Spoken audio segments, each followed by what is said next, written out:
buvusių transatlantinių lakūnų Stepono Dariaus ir Stasio Girėno palaikus nuspręsta užbalzamuoti. Lakūnų kūnai, užbaigus jų medicininį ištyrimą, 1933 m. Liepos 24 d. iš medicininės teismo ekspertizės katedros patalpų buvo perkelti į anatomijos katedros patalpas. Čia, nedelsiant, pradėti balzamavimo darbai, kurie užtruko 9 mėnesius. Balzamavo profesorius Jurgis Žilinskas, kurį konsultavo Berlyno universiteto profesorius Rioslis. Docentė Dobrovolskaitė Tiknienė, ilgametė anatomijos katedros darbuotoja, pradėjusi dirbti asistente profesoriaus Žilinsko vadovaujamoje katedroje, štai ką man papasakojo. Profesorius Jurgis Žilinskas buvo labai didelių užmačių žmogus, pareigingas, reiklus savo ir kitiems, ir balzamavimą atliko begaliniai gerai.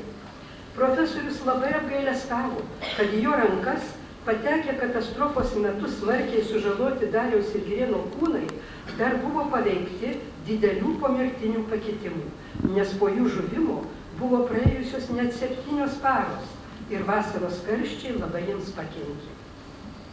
Balzamavimą finansavo Lietuvos vyriausybė, negailėta didžiausio kiekio brangių chemikalų, spiritų.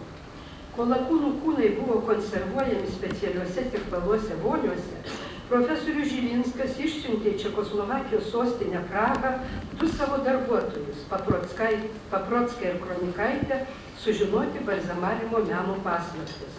Tuo laiku Prahos anatomai garsėjo balzamavimo mokslu, o lietuviams anatomams niekada ir nieko balzamuoti nebuvo tekę. Profesorius Žilinskas, vos tik pradėjęs balzamavimą, buvo iškvietęs mano motiną, jaunutę Darienę, vyro palaikų atpažinimui. Dariaus kūnas buvo labai sutinęs ir išpūstas, veidas net pažįstamai sužalotas. Tačiau dešinėme šone, iš nugaros pusės, ji pamatė taip gerai jai pažįstamą randą po sužeidimo Pirmojo pasaulinio karo metu Prancūzijos laukuose. Tai tikrai buvo jos vyro kūnas. Mano motina labai sukrėsta šio šiurpaus vaizdo ir negalėdama susitvarkyti verkė. O profesorius Žilinskas, ją ramindamas pasakė, kad su Dariumi jiedu iki senatvės vis tiek draugė nebūtų išgyvenę, nes jo plaučiuose po persirgtos tuberkuliozės buvo likę daug randinių pokyčių. Senatvės perspektyva mano mamai tuo laiku atrodė kaip tolimas ir nerealus ateities dalykas, o sužinojus, kad ir po tokios rimtos ligos jos vyras, negailėdamas savo sveikatos, siekia užsibrėžto tikslo, jai dar skaudžiau pasidarė. Ji ir dabar pravirksta šitai prisiminusi. Galbūt Darius ir savo motiną, nuolatos besirūpinančią, kad sūnui neatsinaujintų plaučių liga, savo laiškuose, rašytuose ją iš Niujorko į Čikagą, įtemptai besiruošiant išskridimui, dažnai užtikrindavo, kad jaučiasi labai gerai, moraliai ir fiziniai yra pilnai pasiruošę skristi per Atlantą. Mano mama ilgai negalėjo užmiršti to, ką pamatė anatomijos katedroje. Naktimis, vos tik užsnūdusi, pabusdavo išsigandusi iš miego ir ilgai negalėdavo užmigti, kol laikas pamažu šį skaudų prisiminimą išblankino ir vėl jos atmintyje ėmė vyrauti gyvo, visados linksmo ir besišypsančio Dariaus paveikslas. Užbalzamuoti lakūnų kūnai buvo atvilkti juodais civiliniais kostiumais. Ant galvų jiems buvo užmauti lakūnų šalmai, veidai rankos kiek pagrimuoti gelsvai rusva spalva. Dariaus ir Girėno užbalzamuoti kūnai mediniuose, mezginiais papuoštuose karstuose, vienas greta kito buvo padėti ant specialaus paaukštinimo ir 1934 m. Liepos 17 d. išstatyti medicinos fakulteto koplyčioje Pusrūsyje. Jau pirmąją dieną jos aplankė apie 30 000 kauniečių. Kai aš dar būdama 9 metų, motinos pakylėta ant rankų, pirmą kartą pamačiau užbalzamuotus Dariaus ir Girėno palaikus, mano tėvo veidas man pasirodė kažkoks svetimas, nejaukus, rūstus ir visai netoks, kokie aš jį įsivaizdavau pagal nuotraukas. Girėno veidas atrodė gražiau, nes buvo mažiau pasikeitęs. Profesorius Žilinskas padarė viską, ką galėjo, kad lakūnų ypač Dariaus kūnai, įgautų bent kiek panašius savo pavydalus. Man, perskaičiusiai pirmąjį jų palaikų medicininio ištyrimo protokolą, kuriame taip akivaizdžiai aprašyti didžiuliai dėl sužalojimų katastrofos metu ir pomirtiniai Dariaus ir Girėno kūnų pakitimai, tapo gerai suprantama, kiek reikėjo padėti pastangų ir kruopščiai dirbti juos balzamuojant.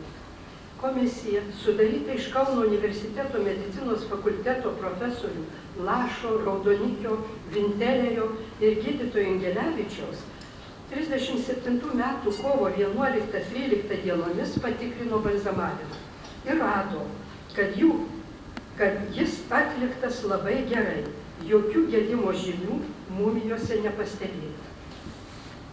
Tuo laiku, kai ši komisija apžiūrinėjo Dariaus ir Girėno užbalzamuotus palaikus, jie jau buvo sudėti į vėdinamus su specialiais filtrais varinius karstus, užsakytus Vokietijoje ir skirtus ilgalaikiam palaikų laikymui. Jie Lietuvos aeroklubui kainavo 2556 litus.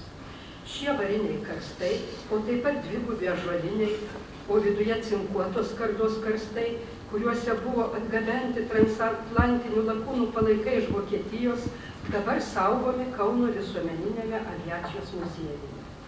Kaip matyti iš komisijos patikrinusios užbalzamuotus Dariaus ir Girėno palaikus surašyto akto, lakūnų mumijos laikomos gerose sąlygose be abejo būtų galėjusios išlikti nepakitusios daugelį metų, jeigu ne 46-ųjų Nemuno potvynio vandenys apsėmė medicinos instituto sienoje paslėptus karstus ir labai joms pakenkė. Pastačius Kauno kapinėse pagal architekto Vytauto Landsbergio Žemkalnio projektą specialų rūsį mauzoliejų, 37 metų lapkričio 1 dieną į jį iš medicinos rūmų buvo iškilmingai perkelti Dariaus ir Girėno palaikai.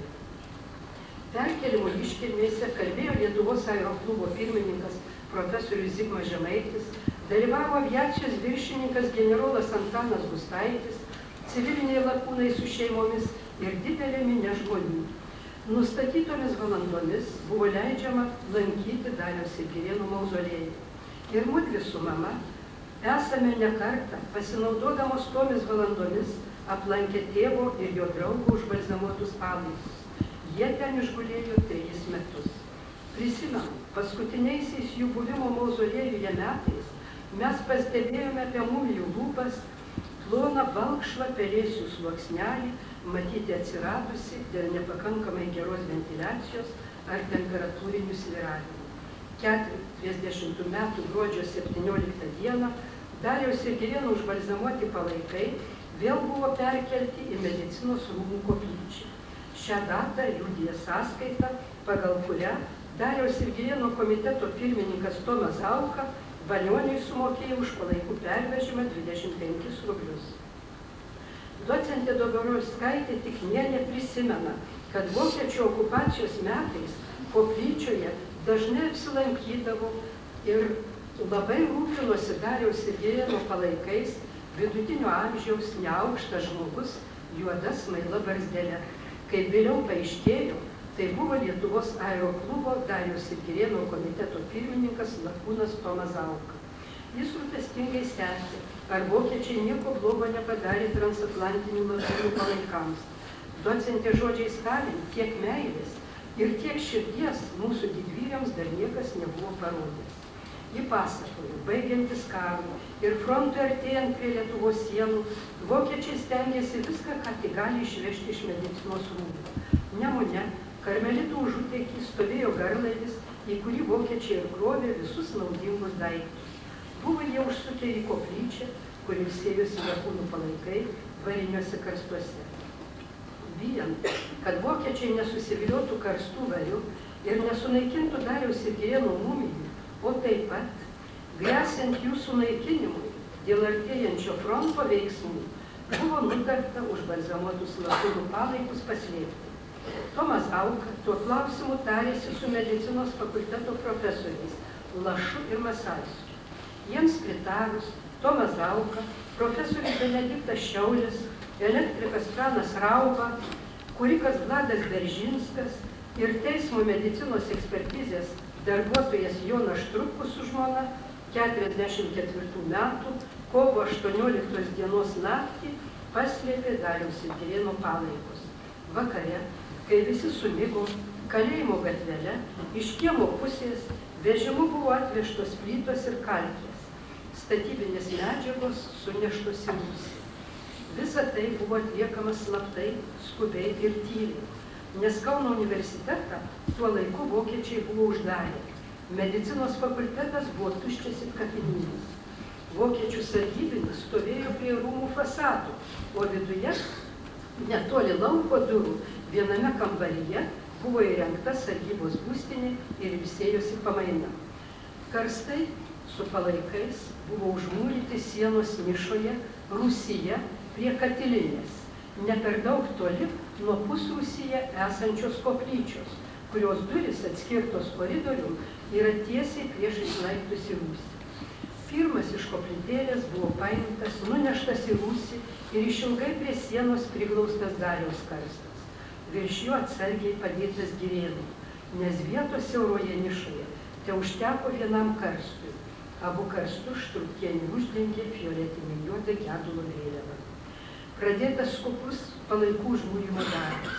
Mūrijant, kitiems padedant, labai nuoširdžiai dirbo visų studentų mėgiamas profesorius Šaulis.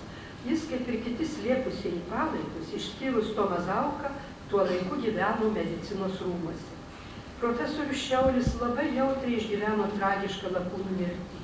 Šis paprastas ir kuklus žmogus buvo ne tik mokslininkas, bet ir visų amatų meistras. Taigi ir mūrimo darbai jam nebuvo naujiena. Naujoje pusės plytos storumo sienos nišoje, viršuje, sienoje viršuje ir apačioje buvo įtaisytos ventiliacijos angos padengtos grotelėmis, o siena taip gražiai išlyginta, kad visiškai nebesiskyrė nuo aplinkinių. Rodėsi, kad jokios tuštumos už jūs nebūti negalėjo. Štrupkienė, kuri man apie visą tai papasakojo, rūpestingai išlavė ir išplovė grindis. Šioje užmūrytoje sienos nišoje Dariaus ir Girėno palaikai išgulėjo daugiau kaip 20 metų. Pirmaisiais pokario metais, dar būdama Kauno universiteto medicinos fakulteto studentė, žinojau, kad mano tėvo ir Girėno užbalzamuoti palaikai Didžiojo tėvynės karo metu buvo užmūryti medicinos fakulteto rūmų Mickevičiaus gatvėje Rūsyje. Studijuojant, ne kartą buvo atėjusi mintis, o kurgi paslėpti mano tėvo ir Girėno palaikai. Tačiau kas ir kurioje vietoje juos užmūrijo, tada nežinojau. Praėjus daugeliui metų, jau dirbdama medicinos institute, hospitalinės terapijos katedroje asistente, sužinojau žmonių, paslėpusių Dariaus ir Girėno mumijas dėl gresiančio sunaikinimo artėjant fronto veiksmams pavardės. Deja, tuo laiku, kai aš sužinojau jų pavardės, visi, išskyrus Štrupkų ir jo žmoną, jau buvo mirę, o pensininkas Štrupkus medicinos institute nedirbo ir rūmuose nebegyveno. Juo toliau, juo labiau bręstant minčiai surasti ir palaidoti tėvo ir jo draugo palaikus, nežinodama, kur jų ieškoti, keletą kartų tuo klausimu kreipiausi į miesto partijos komitetą, tikėdamasi, kad galbūt čia sužinosiu, ar nėra žinoma Dariaus ir Girėno palaikų paslėpimo vieta. Pirmą kartą į mano užklausimą buvo atsakyta, kad vieta žinoma, tačiau man duota suprasti, jog juos laidoti dar ne laikas. Laukiau metus kitus.